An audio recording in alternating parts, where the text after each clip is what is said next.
Bonjour. Aujourd'hui, nous sommes dans Matthieu, chapitre 9, et notre thème, la foi et les guérisons.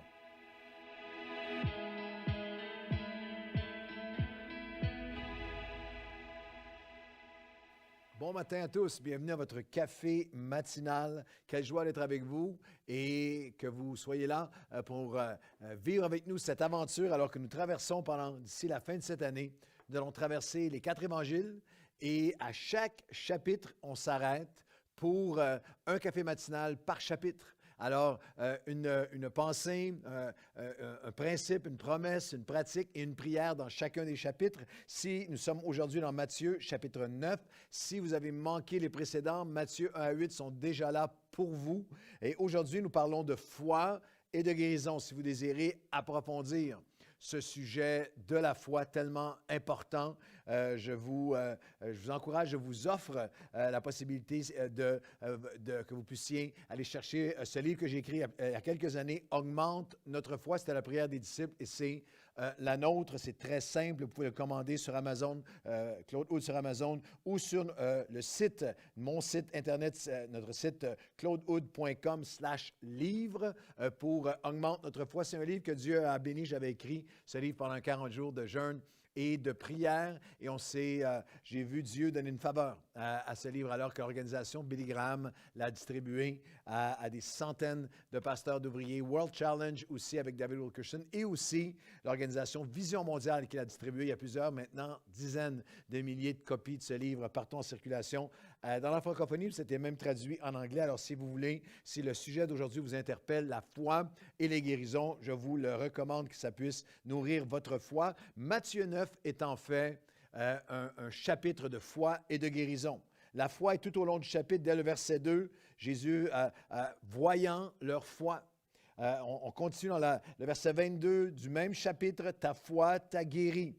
Verset 28, « Croyez-vous, avez-vous la foi que je peux faire cela? » Et le chapitre se conclut avec cette question et cette déclaration tellement puissante, « Qu'il en soit fait selon votre foi ». C'est un chapitre, Matthieu 9, de foi et de guérison. Le chapitre foisonne de guérison.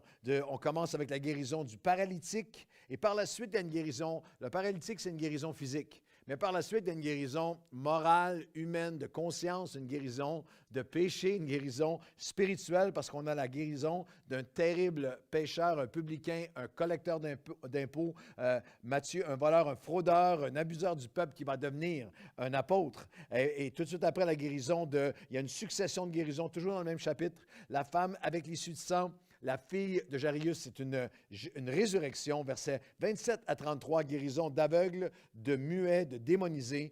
Verset 35, il guérit tous les malades. Et on a une définition du ministère selon Jésus qui est magnifique. Dans Matthieu 9, verset 35, Jésus parcourait toutes les villes et villages, enseignant dans les synagogues, prêchant la bonne nouvelle du royaume et guérissant. Enseignant, prêchant et guérissant de toute maladie, toute infirmité.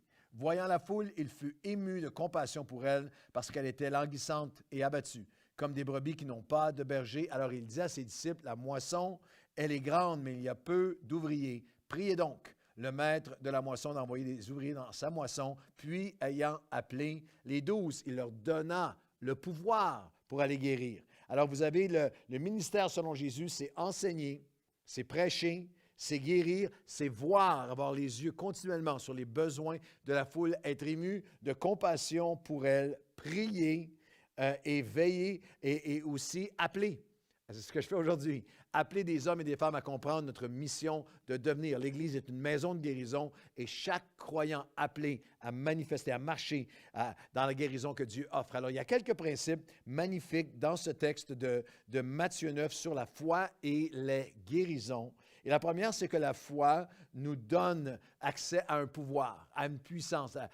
La foi donne du pouvoir, un pouvoir. Le verset 8, c'est intéressant dans Matthieu 9 et au verset 8, après la guérison d'un paralytique, nous lisons, « Quand la foule vit cela, elle fut saisie de crainte, elle glorifia Dieu, qui a donné aux hommes un tel pouvoir. » La foi nous donne accès à un pouvoir qui est surnaturel. Et la foi et la guérison et ce pouvoir surnaturel sont inséparables, indissociables.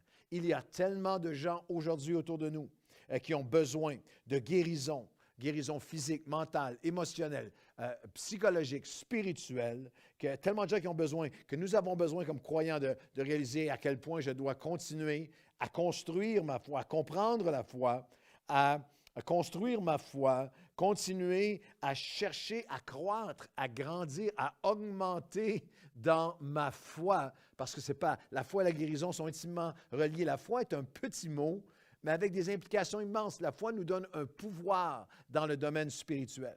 La foi, c'est seulement par la foi que nous avons le pouvoir d'être sauvés. C'est seulement par la foi que nous avons le pouvoir d'être guéris, d'être restaurés, d'être libérés. C'est seulement par la foi que nous pouvons lui être agréables. C'est seulement par la foi que nous avons le pouvoir de marcher par la foi et non par la vue, d'accomplir à tous les jours, dans chaque aspect de nos vies, notre appel, l'appel chrétien sur nos vies. La foi, même avec un petit comme un grain de sénévé, accomplit de grandes choses. C'est la foi qui donne vie à nos prières. C'est la foi. La foi honore Dieu et Dieu honore notre foi. La foi nous permet d'encaisser, de rendre réel, d'aller chercher les ressources, d'encaisser les chèques, les promesses de Dieu, les 8000 promesses de Dieu dans la parole. C'est seulement par la foi qu'elles sont obtenues et deviennent réalité. La foi ne nous donnera pas tout, ne vous donnera pas tout ce que vous voulez, ne nous donnera pas tout ce qu'on veut, mais elle va nous donner tout ce que Dieu veut pour nous. La foi, c'est le Wi-Fi. C'est le Wi-Fi, comme le Wi-Fi, c'est comme le Wi-Fi, c'est invisible, mais ça nous donne un pouvoir, un accès, te donne l'accès de te connecter avec tout ce que tu as besoin. Et vous savez, on exerce, la foi, c'est croire sans voir. On exerce la foi pas seulement dans notre vie spirituelle, on l'exerce à tous les jours dans toutes les sphères de nos vies. Je vous donne un exemple de la vie de tous les jours. Si vous allez chez le médecin et par la suite chez le pharmacien, que vous le réalisiez ou non, vous exercez votre foi. Un médecin au nom imprononçable qui va vous donner, avec un diplôme que vous ne pouvez pas lire, qui va vous donner une prescription que vous ne pouvez pas lire non plus, ni vérifier, que vous allez aller porter à un pharmacien que vous ne connaissez pas, qui va vous donner un produit que vous ne comprenez pas et que vous allez ingurgiter avec une foi et une confiance totale. Vous exercez la foi à tous les jours. Et dans le monde spirituel, la foi nous donne un pouvoir et dans sa première étape, dans sa source, dans ses racines, dans son fondement initial, la foi est littéralement la foi qui nous donne le pouvoir et commence avec croire en l'existence d'un Dieu qui rémunère, qui récompense, qui répond. C'est pour ça que Jésus dit qu'il soit tout au long du chapitre, qu'il en soit fait selon votre foi. Croyez-vous que je peux faire cela? Voyant leur foi. L'Épître aux Hébreux, chapitre 11. Et les versets 2 et 6, la foi est une ferme assurance des choses qu'on espère, démonstration de celles qu'on ne voit pas. C'est seulement pour l'avoir possédé, avoir marché par la foi, que les anciens, et jusqu'à nous aujourd'hui, ont obtenu un témoignage favorable. Il n'y a pas de témoignage sans la foi. Or, sans la foi, il est même impossible de lui être agréable, car il faut que celui qui s'approche de Dieu croit que Dieu existe, et plus que ça, mais qu'il est le rémunérateur de celui qui le croit. La foi, dans sa première étape, croit à l'existence d'un Dieu qui répond à Dieu. Et dans sa deuxième étape, la foi repose sur notre connaissance de la personne. Il y a un objet à notre foi. La personne de Dieu, c'est l'objet de notre foi. Vous pouvez avoir une petite foi sur une petite foi sur une glace qui est assez épaisse pour vous porter un lac glacé en hiver au Québec et vous allez être en sécurité. Et vous pouvez avoir une grande foi en une glace. L'objet de votre foi est trop mince et vous allez vous enfoncer. C'est l'objet de votre foi qui fait toute la différence. Dans Matthieu chapitre 9, au verset 2, on amena Jésus un paralytique, couché sur un lit. Jésus dit, voyant leur foi, dit au paralytique, « Prends courage, mon enfant, tes péchés te sont pardonnés. » Et les scribes ont dit que cet homme est un blasphémateur. Comment peut-il dire à quelqu'un, « Tes péchés sont pardonnés? » Jésus, connaissant les mauvaises pensées de leur cœur, leur dit, « Qu'est-ce qui est le plus facile de dire, tes péchés sont pardonnés ou lève-toi et marche? Or, afin que vous sachiez en qui vous croyez, la personne de Dieu, que le Fils de l'homme a le pouvoir. sur la terre de pardonner les péchés. Lève-toi et marche. Il prit son lit, il s'en va et se leva entièrement, complètement guéri. La Bible ne nous enseigne jamais de croire seulement, mais de croire au Seigneur Jésus-Christ. C'est lui l'objet de notre foi. C'est lui, en lui que nous mettons la personne de Dieu. Jamais la Bible n'enseigne d'avoir la foi seulement, mais tout au long des évangiles, ayez foi en Dieu. C'est important. Si votre connaissance de la personne de Jésus est atrophiée, est faussée, est limitée ou erronée, votre foi le sera aussi. À la grâce doit s'ajouter la connaissance. 2 Pierre le dit de cette façon, 2 Pierre 3, 17-18. Vous donc, bien-aimés, qui êtes avertis, mettez-vous sur vos gardes de peur qu'entraînés par l'égarement de la corruption du monde dans lequel vous vivez.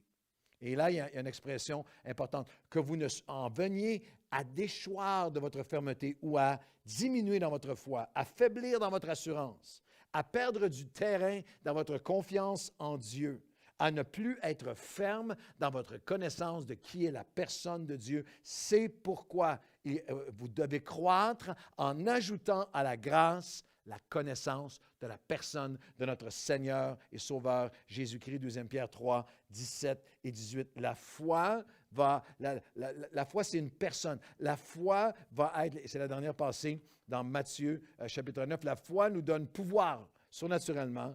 La foi est dans la personne de Dieu. Votre foi ne sera jamais plus grande que votre compréhension, votre communion avec la personne de Jésus-Christ. Et la foi sera proportionnelle, Matthieu 9, à notre perception de Dieu. Et dans Matthieu 9, nous avons une perception d'une foi biblique et 3 pensées toutes simples en terminant. Une foi biblique qui prend plaisir à guérir les pires. Dans Matthieu 9, il y a la guérison de gens de mauvaise vie, verset 10, de publicains, de celui qui était parmi les pires des pires. Nous avons besoin de continuellement être renouvelés. J'aime ça, dans cette pensée, dans cette confiance, que la foi pour la guérison, non seulement pour la guérison physique, mais la foi pour les cas que nous considérons comme les pires. Spurgeon a dit ceci, « Une petite foi peut va amener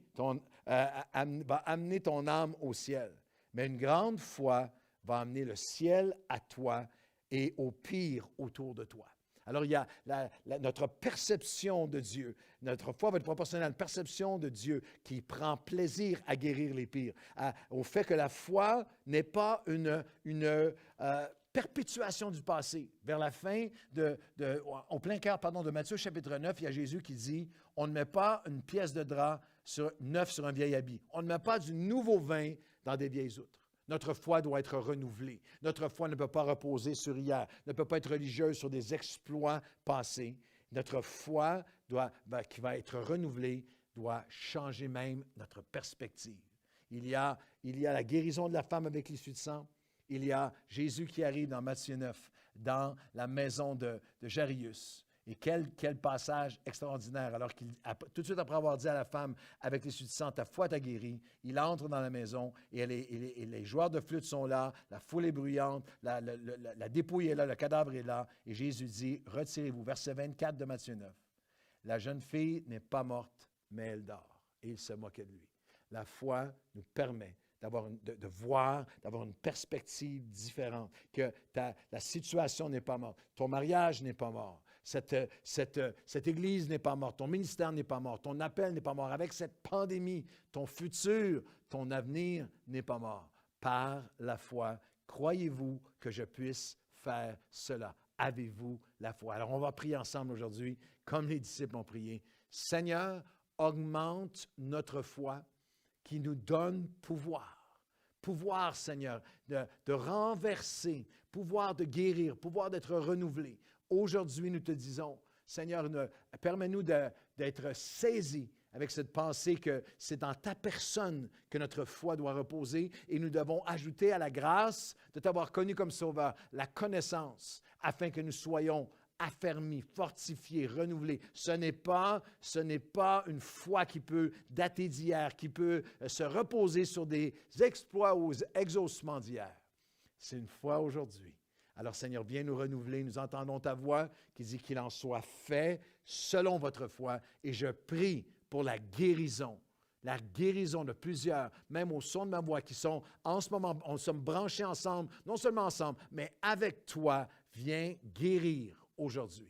Guérir des vies, des cœurs, des maladies, guérir des mariages, guérir psychologiquement, émotionnellement, spirituellement. Seigneur, qu'il en soit fait selon notre foi et nous crions vers toi. Augmente notre foi aujourd'hui.